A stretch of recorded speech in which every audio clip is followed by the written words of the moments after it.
नमस्कार मित्रांनो, आपल्यासमोर हे दिसतात हे सर्व बेळगाववरून आलेले आहेत. हे सगळे अभिषेक ट्रेकर्स. याच्यात कोण आहे आता मेन इन्चार्ज? काय तुमच्या ट्रेकबद्दल काय माहिती सांगाल? काही नाही, ट्रेक महाराजांचे जे स्वराज्यातले किल्ले होते हां हां ते अनुभवायसाठी आलेला आहे. परत सह्याद्री याचा एक ग्रुप वेगळाच आहे.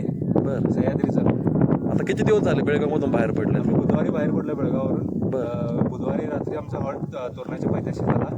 गुरुवारी तोरणा केला, त्यानंतर ओझर लेण्याद्री. ओझरला मुक्काम केला का? लेण्याद्रीला मुक्काम केला. लेण्याद्रीवरून येऊन आपण शिवनेरी किल्ला बघितला. शिवनेरीनंतर हडसर नंतर जीवदानच्या पायथ्याची वस्ती झाली. आता जीवदान किल्ला बघून घेत आहोत. जीवदान झाल्यानंतर भीमाशंकरला जाणार आहोत. कसं वाटलं तुम्हाला या जुन्नर तालुक्यातलं किल्ले करताना? काय वाटलं? नंबर आहे. शिवनेरीचा काय अनुभव तुम्हाला? काय वाटलं? शिवनेरी तर महाराजांचं जन्मस्थळ आहे, ते काय बोलायचंच नाही. आणि अष्टविनायकापैकी 2 गणपती तुम्ही केले. गणपती झाले तर अजून 6 गणपती व्हायचे, ते पण लवकरच करणार. इथले दर्शन घेताना कसं वाटलं अष्टविनायकाचं? लेण्याद्रीचा तर एक अनुभव वेगळाच होता. हां हां ओझरचा काय पाहिजे प्रॉब्लेम नाही. लेण्याद्रीचा जरा चढायच्या डोंगरात असल्यामुळे तो अनुभव एक वेगळाच आहे. लेण्याद्री बरं, जुन्नरचा जो आता जीवदान बघता तुम्ही, हा पारेकरी जीवनाचा एक अनुभव, अतिशय चांगलाच अनुभव आहे हा जीवनाचा.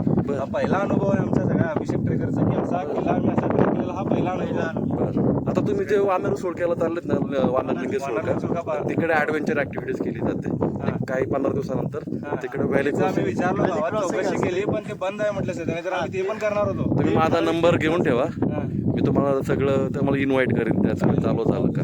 पण एकंदरीत शिवनेरीची डेव्हलपमेंट कशी वाटली? शिवनेरीची डेव्हलपमेंट आहे. शिवनेरी किल्ला हा ठेवलेला आहे, त्याची भिंती वगैरे तटबंदी वगैरे चांगली आहे, काय प्रॉब्लेम नाही. स्वच्छता पण एक नंबर आहे शिवनेरीची. चालेल, धन्यवाद. तुम्ही आमच्या शिव ट्रेकर्स यूट्यूब चॅनलला जी मुलाखत दिली तुमची छोटीशी, तुमचं धन्यवाद. आणि जुन्नरमध्ये तुमचं मनापासून स्वागत. धन्यवाद.